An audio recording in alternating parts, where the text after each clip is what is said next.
जळगाव जामोद शहरातील पूरग्रस्त, अतिवृष्टीग्रस्त व घरकुल लाभार्थी नागरिक तसेच कचरा संकलन, साफसफाई व अंगणवाडीच्या समस्या त्वरित निकाली काढाव्या या व इतर विविध मागण्यांसाठी जळगाव जामोद काँग्रेसच्या वतीने 15 डिसेंबर रोजी डफडे बजाव आंदोलन करण्यात आले। या आंदोलनात जळगाव जामोद तालुक्यातील पूरग्रस्त तथा शेतकरी यांना होणारा त्रास लक्षात घेता शासनाने सरसकट आर्थिक मदत लवकरात लवकर शेतकरी तथा आपत्तीग्रस्त यांच्या खात्यात वर्ग करावी। पूर परिस्थितीत अनेक दुकानदारांचे नुकसान झाले, त्यांना अद्यापही शासनाकडून मदत मिळालेली नाही।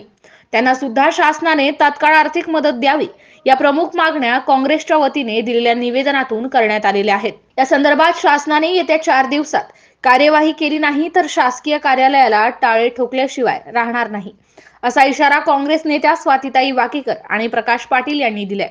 यावेळी ॲडव्होकेट सौ ज्योतिताई ढोकणे आणि महिलांच्या शहराध्यक्ष मीनाताई जळगाव जामोद शहरातील घरकुल लाभार्थ्यांना त्यांच्या थकीत अनुदानाचे हप्ते विनाविलंब देण्यात यावे व नवीन अर्ज स्वीकारण्यात यावे, यात हलगर्जीपणा करू नये असे सांगितले। या दफडे बजाव आंदोलनात महाराष्ट्र प्रदेश सचिव तथा जळगाव जामोद मतदारसंघाच्या पक्षनेत्या डॉक्टर सौ स्वातीताई वाकेकर, जिल्हा परिषद माजी अध्यक्ष प्रकाश पाटील, महिला काँग्रेस प्रदेश प्रतिनिधी सौ ज्योतिताई ढोकणे, जिल्हा सरचिटणीस अमर पाचपोर, तालुकाध्यक्षा वीणा शुमरकर, शहराध्यक्ष अर्जुन घोलप, महिला शहराध्यक्ष सौ मीनाताई सातव, डॉक्टर प्रशांत राजपूत यांच्यासह काँग्रेसचे पदाधिकारी, कार्यकर्ते व नागरिक बहुसंख्येने उपस्थित होते। MCN न्यूज मराठी करिता श्याम खंडागडे, जळगाव।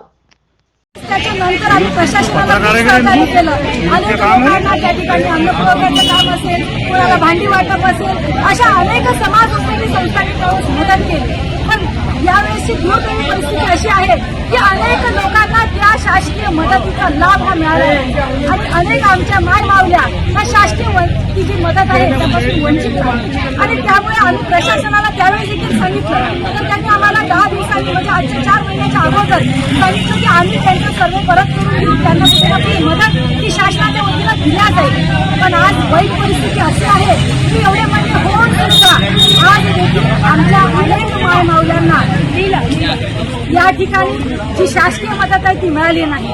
पूर परिस्थितीत बेघर झालेले अनेक कुटुंब जळगाव शहरामध्ये होते, त्या बेघर कुटुंबांना घरकुलाचा लाभ मिळाला नाही। अनेक दुकानदार होते की त्यांच्या दुकानातलं सर्व साहित्य वाहून गेलं आणि अशा दुकानदारांना शासनानं त्यावेळी सांगितलं गेलं होतं की 50,000ची मदत ही मिळणार आहे।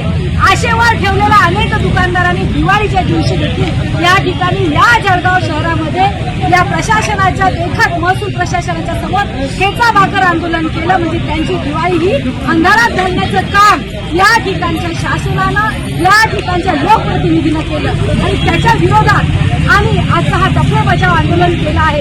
पण खंत ही वाटते की हे लीडर प्रशासन असेल ते कुठल्याही आंदोलनाची दखल घ्यायला तयार नाही, तर आज आम्ही आमचा पवित्रा देखील बदलणार आहोत।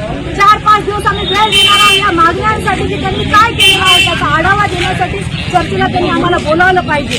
अदरवाईज यापेक्षाही तीव्र आंदोलन करून या शासनाला या लोकप्रतिनिधीला जागा दाखवण्याचं काम केल्याशिवाय आम्ही स्वस्थ बसणार नाही। एवढंच नाही तर जळगाव शहरात घाणीचं साम्राज्य झालेलं आहे। आपण पाहिलं तर प्रत्येक एरियामध्ये त्या ठिकाणी कचऱ्याचे ढीग साचलेले आहे।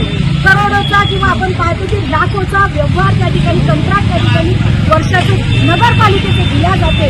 पण आज रोजी जळगाव शहरामध्ये किती घंटागाड्या फिरतात, किती ट्रॅक्टर फिरतात, दररोज फिरतात की नाही, हा सर्व सामान्य जनतेचे प्रश्न आहेत। आणि त्यामुळे या ठिकाणी जो भ्रष्टाचार बोकाळलेला आहे, या नगर परिषदमध्ये जो काही भ्रष्टाचार बोकाळलेला आहे त्याच्या आपण 2 दिवसाआधीच उदाहरण देखील सर्वांनी पाहिलेलं आहे। अशा पद्धतीनं या नगर परिषदमध्ये कुणाला वरदहस्त आहे, कोणाचे दलाल या ठिकाणी काम करत आहेत। मी तर म्हणेल की एक रमेश आराखांची कविता आहे, किती निस्वार्थ सेवा चालली आहे एका दलालाची, किती निस्वार्थ सेवा चालली आहे एका दलालाची।